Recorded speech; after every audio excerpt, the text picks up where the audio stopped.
Imagine if someone took something really important from your culture and used it for their own benefit without understanding or respecting its meaning. That's cultural appropriation. And it's a big issue, especially in Canada. Let's start with the basics. What exactly is cultural appropriation? Well, it's when someone takes elements of a culture that isn't theirs, like clothing, music, symbols, food, or ceremonies, and uses them without really understanding or respecting what they mean. It's not just a fashion faux pas. It is the way of taking things from a group of people and making profit or gaining an advantage. In Canada, this is becoming a bigger problem. People sometimes use cultural elements without thinking about how it affects the people whose culture it is. Indigenous communities are the most affected, but other groups like Black, South Asian, East Asian, and Muslim people also deal with this. One of the worst parts is when cultural items get sold by people who are not part of that culture. This isn't just disrespectful. It also steals money and chances from the people who actually made those traditions. To understand why this is such a big deal in Canada, we need to look at our history. For a long time, Indigenous peoples had their languages, ceremonies, and spiritual practices banned because of laws, like the Indian Act from 1876. These laws treated Indigenous culture as wrong or uncivilized. Even though those bans are gone, Indigenous people still get judged for practicing their culture in public.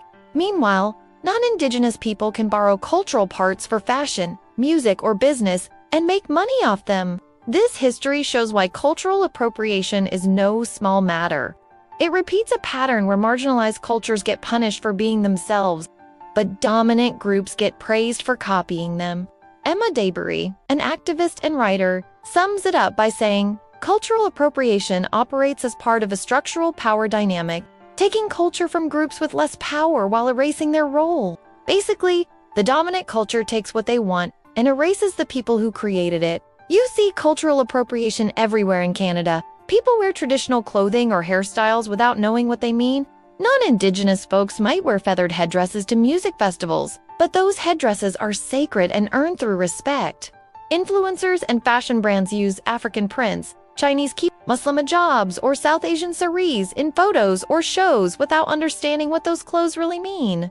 Wearing an Indian costume for Halloween or dressing like a geisha or a Mexican at a party turns entire cultures into stereotypes. This isn't just offensive, it's harmful. Indigenous Corporate Training, Inc. explains that costumes like these turn sacred things into jokes and erase their meaning. This kind of behavior can even be dangerous. For example, stereotypes created by these costumes put Indigenous women at risk. About 86% of assaults on Indigenous women in Canada are committed by non-Indigenous men. Even schools can mess up sometimes. Diversity events where students make Indigenous crafts without guidance or wear cultural clothes without learning their meaning spread stereotypes instead of respect. So why is all this so harmful and hurtful? First, it's painful to see something sacred treated like a joke or just a fashion trend. Many communities have worked hard to keep their culture alive. Seeing their traditions sold as trends feels like erasing their history. Second, there's a financial side. When cultural items get copied by big companies or people outside the culture, the original creators lose business. Indigenous artists who make handmade moccasins or drum catchers often struggle to compete with cheap knockoffs. Finally, appropriation keeps unfair power structures in place. A 2019 study by Stanford researchers looked at cultural appropriation and power. It found that appropriation isn't just about copying styles, it's about social power. Stanford's research shows that cultural appropriation is a social justice issue, not just a fashion problem. Ignoring this means you're part of the problem.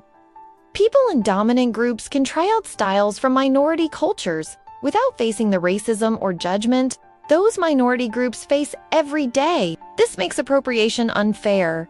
Put simply, a white person might wear dreadlocks or a hijab and get called trendy but someone from the actual culture might face discrimination or violence for the same thing. So why should we care? This issue matters because we can actually fix it. It's not hard to spot businesses or sellers who take cultural items without permission.